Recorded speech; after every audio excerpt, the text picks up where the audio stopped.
Atamangal te. Akory laly. Tsara be ny raha famotsafa. Vao maresaka kokoa. Mbanivolo rô matamagna Ya, kau vianga mudi. Zaho va tsy akatikata le banty Akory. Enao raha matamagna mbanivolo ty.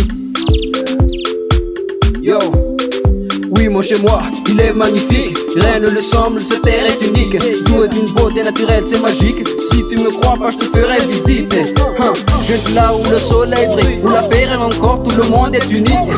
Une journée récoltant du riz, oui, récolte de papy toutes les nuits. Je viens de là où la nature s'émerveille, d'une forêt dense d'animaux sans pareil. Des chants de coqs qui te réveillent le matin, une belle couchée de soleil.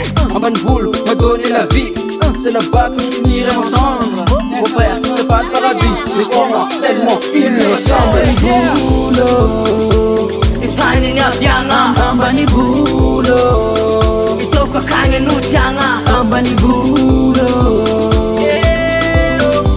Mbanivolo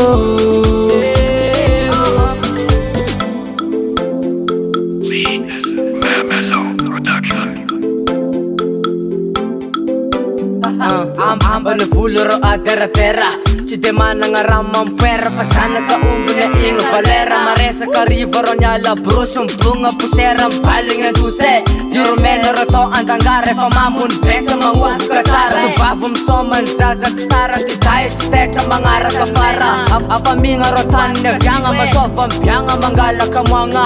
Eljasy tia horaka antany mariny atoraka.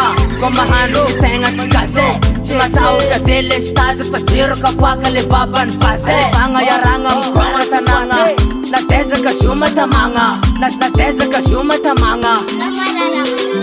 Mbanivolo itani ni avyagna Mbanivolo itoko akagny nutyagna Mbanivolo